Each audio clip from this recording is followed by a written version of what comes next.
We're back now as we continue to cover the coronavirus. It's a pandemic that's led to warnings and restrictions here in the U.S. and around the world, but unfortunately not everybody's getting that message. No, they are not. We all know people who continue to go about their lives as if nothing has changed. Maybe it's like a carefree young adult or maybe an older person who just doesn't want to give up their independence. So we've got some expert advice on how we can all talk to them. Joining us now is relationship expert Dr. Argie Allen-Wilson. She's the author of Courageous Conversations Connect.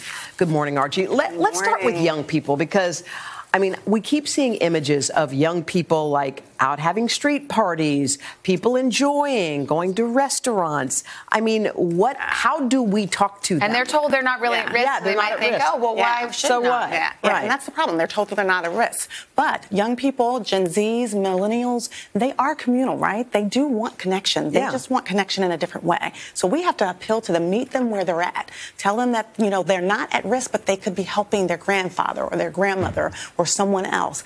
Their digital expertise, right? FaceTime, text chat, all those kinds of ways in which they communicate, we need to appeal to that. So what would be the conversation? Like, give it to me. What's your best The courageous conversation is, listen, we need your help.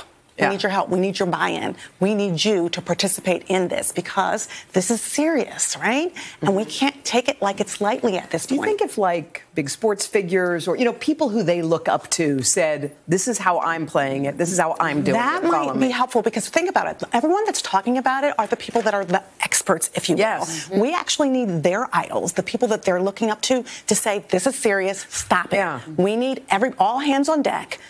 And we all need your help.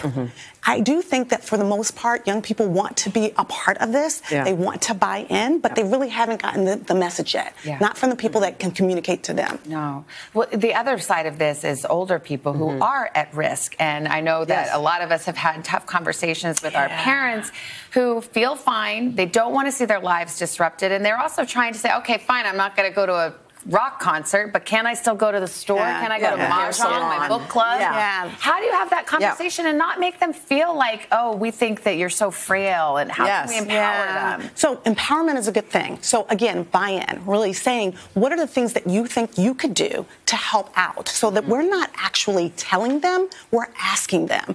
Everyone wants interdependence. But what if they're being stubborn? Because, I mean, that happens. It does happen. Sorry. Is there ever a time to, like, just give some tough medicine? At some point, when they absolutely just say, we're not doing it, then you do have to sort of take the audible, if you say, and take the keys or say that we're going to employ these new norms in place and we're all participating in them. And you have to, too. Make sure that they're educated, though, because a lot of times they're getting misinformation as well. So you want to give the facts, not fiction, so that they're educated in terms of what we need to do. And it's changing rapidly, so we need to keep them in play. I think a lot of people are running into, like, they've got their parents and then they've got their kids, and they're kind of, like, trapped in between. And even in some cases, I know that I have friends who are like, I'm going to take my kids over to see my parents because I have no other choice. Like, there are a lot of conversations we have to have as families to shut it down. Listen, here's the courageous conversation. We have to have ongoing family meetings. We need to be in text chat. We need to keep people updated.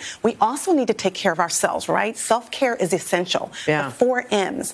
Mindfulness, meditation, movement, and meaningful engagement. Those are the things that will help us to recenter because we're at the most risk mentally because we're experiencing so much pressure right now on both sides. I mean, there's just so much stress in terms of family relationships, to say nothing of everybody being under the same roof and driving each other crazy. Listen, keep a schedule, right? Just like we have a schedule going to work, we need to keep a schedule in our households, right? That's actually really good. So what do you mean? Give us a... Right. Listen, we're on calendars and what we have to do. So for the kids, for the teens, and for us, we need to be putting ourselves on a schedule. This is our plan. People don't plan to fail, they fail to plan. So have a plan. Let your children know that you're going to protect them and provide for them. But at the same time, we're going to keep a normal schedule, even if the activities that we're doing are different. They're in-house versus out-house. By the way, that's good advice. Really good. And it kind of applies to all age groups as well. Exactly. Okay. Argie, thank you very much. Good to be here.